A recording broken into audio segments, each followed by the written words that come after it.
Bienvenidos a la Agenda Económica PM de este jueves acá en CNN Chile y que muestra cómo el gobierno está centrando prácticamente todos sus esfuerzos en el llamado pacto fiscal, porque no se le llama reforma tributaria, sino que pacto fiscal, y que le recalcan el concepto de pacto porque tiene la difícil tarea de conseguir gran parte de los votos de la oposición en el Senado. Si la semana pasada las reuniones fueron con gremios de las empresas en nuestro país, esta semana se entró de lleno a reuniones con parlamentarios, sobre todo de la oposición.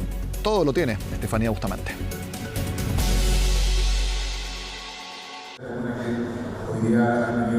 Evitar otro trago amargo en el Congreso con las reformas tributaria y previsional tiene al gobierno tocando todas las puertas necesarias, con un pacto fiscal que fue el foco en Cerro Castillo, donde Boric llamó a sus partidos a buscar el entendimiento con la oposición. Necesitamos mejor crecimiento, por cierto, pero necesitamos también un sistema más justo, no para llenarle los bolsillos al Estado, sino para financiar, entre otras cosas, la mitad de los recursos que estamos pensando recaudar es para mejorar la pensión garantizada universal, para que no haya ninguna persona en Chile que tenga una pensión inferior a 250.000 pesos. PGU disminuir listas de espera y política nacional de cuidados, los puntos que según el oficialismo serían de consenso transversal para financiarse a través del pacto tributario. Son 5 ejes los que expuso el ministro de Hacienda al cónclave oficialista. Los pactos se construyen conversando. No se construyen a través de declaraciones. Y creo que todo el mundo entiende que es necesario conversar. Si el tema tributario no lo resolvemos bien ahora, no es un tema que vaya a desaparecer. El camino no será fácil para Marcel, considerando las próximas reuniones que tendrá con la oposición. Sector que, si bien no ha formalizado sus propuestas, deslizó sus líneas rojas, las que traspasaron la negociación parlamentaria. El expresidente se sumó a los cuestionamientos de su sector porque desde la derecha ya han adelantado que su postura no será de lo más flexible. Yo creo que necesitamos un pacto fiscal, pero no puede ser que la única motivación sea aumentar y aumentar los impuestos y sacarle más y más plata a los chilenos. Primero tenemos que racionalizar el gasto público. Van a encontrarse contra una pared. No va a haber espacio para poder discutir esa misma reforma. Me parece bien que estemos hablando de pacto fiscal y no solamente de reforma tributaria. En ese pacto fiscal tiene que estar el crecimiento económico. El esquema trabajado por Hacienda incluye en su quinto eje cuál será el aporte del financiamiento pactado al crecimiento económico, entre otros las prioridades de gasto y las modificaciones que se harán al proyecto tributario. Se parece mucho a el acuerdo que el propio presidente Piñera suscribió con el gobierno en el año 90. Había sectores en aquella época que estaban muy en desacuerdo, pero el propio presidente Piñera tuvo el liderazgo. Liderazgo que ahora deberá tener el jefe de Hacienda, que ha sostenido varias rondas de reuniones con diferentes actores políticos y empresariales. Hoy lo hizo con el Partido de la Gente y la próxima semana con Renovación Nacional y la ADC. Vamos a dialogar y colaborar, no nos cerramos a nada, creemos que es necesario este trabajo prelegislativo, pero sí vamos a velar que no se le suba impuestos a la clase media. Creo que necesariamente va a ser una reforma más, por así decirlo, más austera de lo que se había pensado originalmente en el proyecto. El consenso se requiere necesariamente un acuerdo con la oposición. Por eso el Ejecutivo aún debe agendar el diálogo con Evópoli, la UDI y republicanos. Todos para cumplir el compromiso de insistir con la reforma tributaria a fines de julio en el Senado. Vamos a seguir analizando este tema en la conversación con el senador socialista y miembro de la Comisión de Hacienda, José Miguel Insulza, a quien vemos en pantalla. Senador, gracias por estar en Agenda Económica. Muy buenas tardes, ¿cómo están ustedes? Con mucho gusto de saludarlos. Muy bien, y expectantes a lo que sucedería a fines de julio con esta nueva reforma tributaria, y algo muy importante porque ustedes son los que lo van a recibir en la Comisión de Hacienda. ¿Cómo usted ve aspectado ese nuevo proyecto? Bueno, siempre es difícil de dar una respuesta a eso porque usted sabe que la forma en que hay que hacerlo una vez que llega que vuelve a la Comisión de Hacienda es usar la norma constitucional que permite revivir un proyecto cuando ha sido rechazado en general en la otra Cámara, ¿no? Y para eso se necesitan 2/3 de los votos, o sea, necesitamos 33 votos, 33, nunca se usó 33 o 34 votos lo que necesitamos para revivir el proyecto. Por lo tanto, esto supone necesariamente un acuerdo entre gobierno y oposición. necesariamente. Ahora, eso es lo que ha llevado a plantear el tema de manera un poquito más amplia, para hablar de un pacto fiscal, ¿no? En el cual no solamente conversamos sobre los tributos que se van a cobrar y la forma en que se van a cobrar, sino también sobre los usos que se le van a dar a ese dinero. ¿Y ustedes internamente en la Comisión de Hacienda están conversando ya? Porque lo que ustedes decidan ahí va a ser seguramente lo que se va a votar también en la sala del Senado, y las conversaciones que tengan respecto a qué proponer, a qué cosas definitivamente no van a tener futuro político, va a ser muy importante que lo definan ustedes ahí en la comisión. Mire, no lo hemos definido todavía, francamente. No lo hemos definido todavía, francamente, y creo que todavía es un poquito prematuro esto, porque el ministro Marcel recién está conversando con muchos de los interlocutores, con los sectores empresariales, con las organizaciones gremiales también, con los sindicatos, desde luego, con la CUT, y todos ellos tendrán que decir su palabra. Y los partidos, ¿no? Yo en lo personal creo que necesariamente va a ser una reforma más, por así decirlo, más austera de lo que se había pensado originalmente en el proyecto. Una cosa es que el texto del cual se va a partir es el proyecto que presentó el gobierno en la Cámara de Diputados, y otras cosas que no vaya a haber ya desde la partida un compromiso para morigerar algunas partes o algunos aspectos de ella, ¿no? Me parece que en eso hay que entender siempre, aquí lo que se necesitan son 2/3 del Senado, y eso significa compromisos serios, no compromisos marginales, ¿no? Sí, y eso sí, para llegar a esos 2/3, senador, para llegar a esos 2/3 se han hecho cálculos que se necesitan 11 votos de la oposición. Y usted, que lleva años en negociaciones en la política, tanto como parlamentario y antes como ministro, cuando dependen tanto de la oposición, ¿ahí cómo se parte? ¿Es realmente el gobierno el que quiere poner los ejes principales, o en la realidad se habla con la oposición y se deja que la oposición tenga bastante más protagonismo con tal de asegurar los votos que viabilicen el proyecto? Bueno, ambas cosas, ¿no? Ambas cosas. Tenemos que tener muy claro qué es lo que queremos obtener. Nosotros queremos financiamiento, por cierto. Es claro que nosotros queremos financiamiento fundamentalmente para la reforma de pensiones y para otras acciones que el gobierno tiene comprometidas. Pero, claro, necesariamente, pues por eso se llama pacto fiscal, ¿no? Yo entiendo que pacto fiscal quiere decir que los interlocutores que suscriben un pacto van a modificar una ley sobre la base de que se ha acordado también a qué va destinado ese dinero. No exactamente en la ley misma, porque eso no es buena práctica legislativa, no es ni buena práctica tributaria tampoco.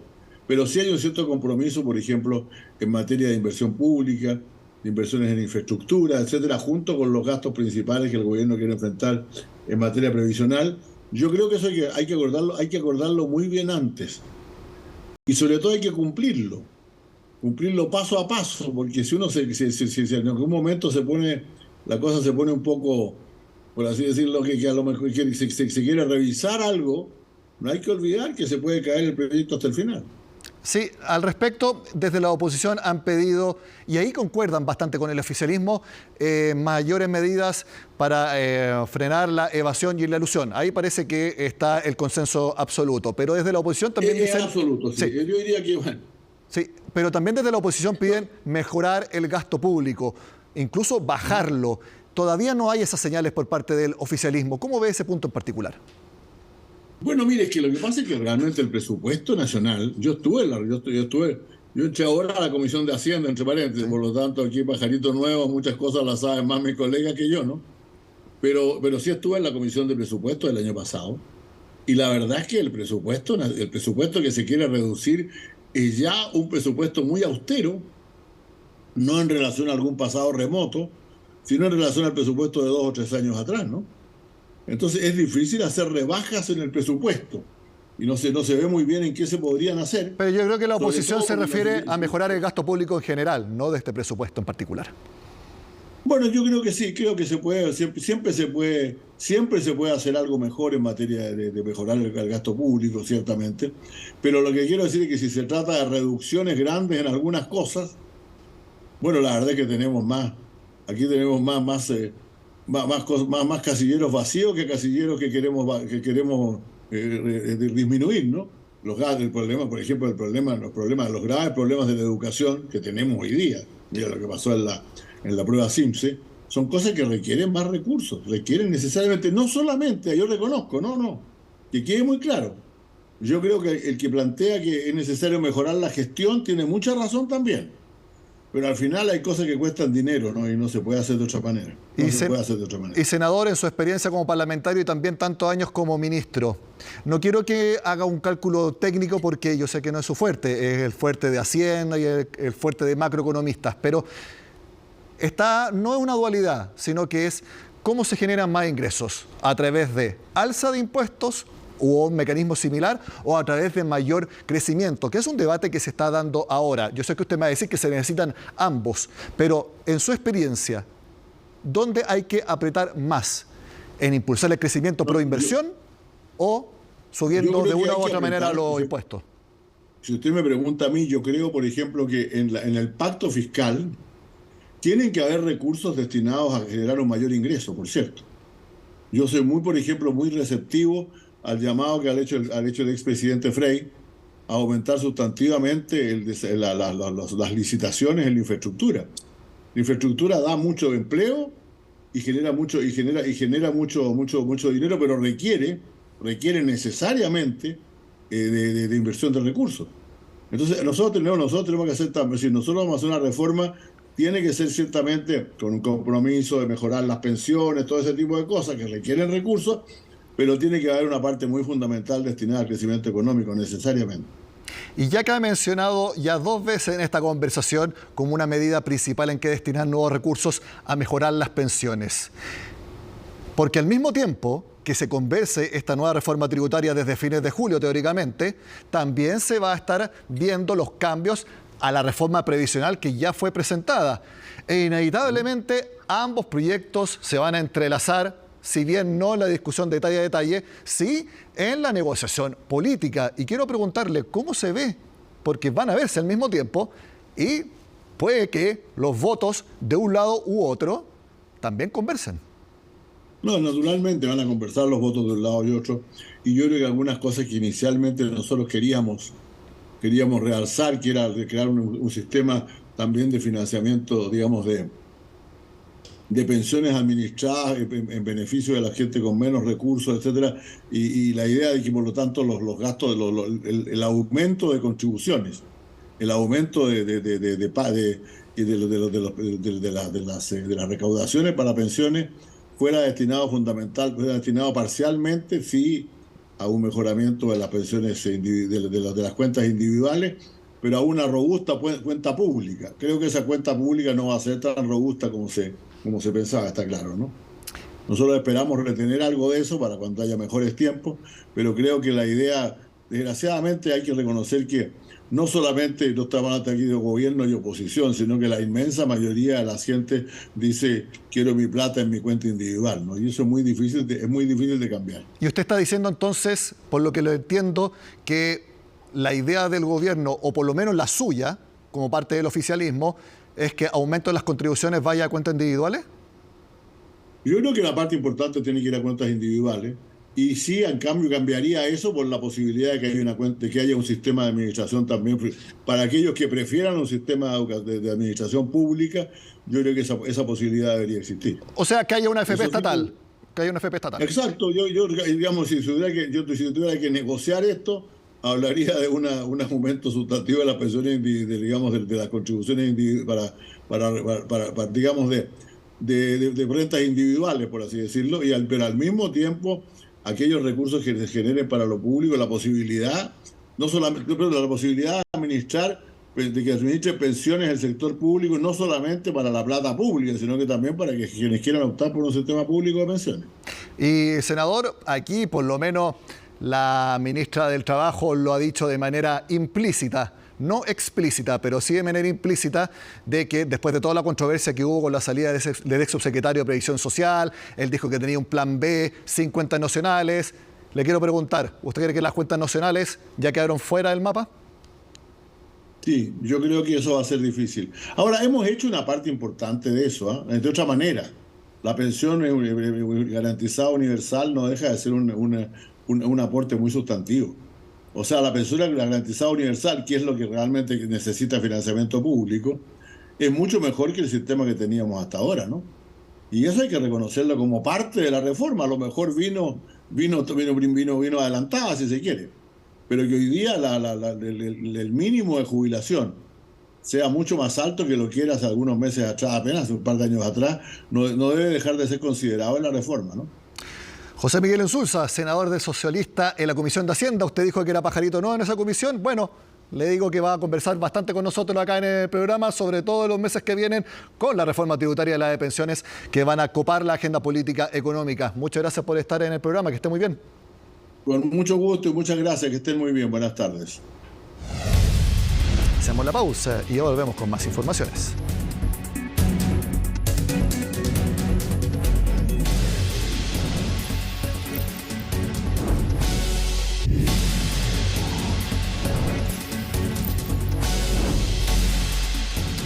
Las tasas de interés siguen siendo tema en todo el mundo económico. Por ejemplo, el Banco Central Europeo volvió a subir la tasa de interés este jueves. Y el hecho de que la Fed de Estados Unidos hiciera una pausa por el momento en su propia tasa de interés, obviamente fue tema de conversación con el ministro de Hacienda, Mario Marcel. Él mismo dijo que era esperable que hubiera una pausa al menos para analizar el escenario. Bueno, los bancos centrales hacen pausas en sus decisiones de tasas de interés cuando quieren evaluar la situación y ver si amerita algún ajuste adicional. Me parece que eso es lo que está haciendo la Reserva Federal. Recordemos que este ciclo de alzas se inició con alzas muy significativas. Las primeras alzas fueron de 75 puntos base, cosa que no había ocurrido en Estados Unidos por mucho tiempo. Entonces, luego de tener ese comienzo tan mucho más rápido y estando ya más cerca del punto máximo de tasa, me parece que es como esperable que un Banco Central pueda pensar en hacer una pausa en sus decisiones. Mucha atención a todas las que están viendo agenda económica y que tengan alguna idea incipiente de negocios, que quieran hacer un emprendimiento. Bueno, yo les cuento que el gobierno empezó a proponer lo que estamos viendo hoy. El Capital Abeja Emprende a través del Servicio de Cooperación Técnica. Es dinero fresco para todas las que tengan alguna idea de negocios. Todos los detalles los tiene Francisca Bahamontes.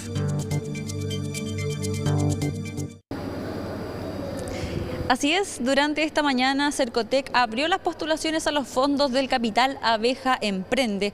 Este capital busca dar apoyo económico a aquellas mujeres, en especial a las jefas de hogar que tengan alguna idea de emprendimiento, que quieran crear su propio negocio.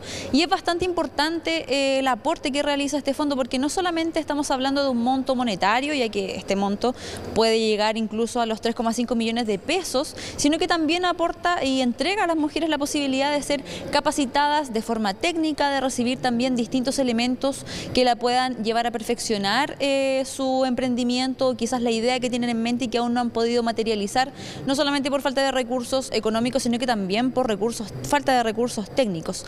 Durante esta mañana entonces se realizó una actividad de prensa en la que participó la ministra de la Mujer, también algunos representantes de Cercotec, justamente para dar más luces sobre los detalles de este capital, quiénes son las mujeres que pueden poder postular a este fondo. Y también en esta actividad, como pueden ver en las imágenes, había muchas mujeres emprendedoras que ya se han adjudicado este fondo en ocasiones anteriores, en años anteriores. Hay algunas que incluso han trabajado desde la pandemia y que lograron desde esa fecha poder levantar también un negocio, y que ahora claramente se ha podido consolidar con el paso de los años y también con este aporte tan importante que yo les mencionaba. Los invito entonces a que pasemos a escuchar más detalles en la voz de los representantes de Cercotec y también de la ministra de la Mujer y Equidad de Género.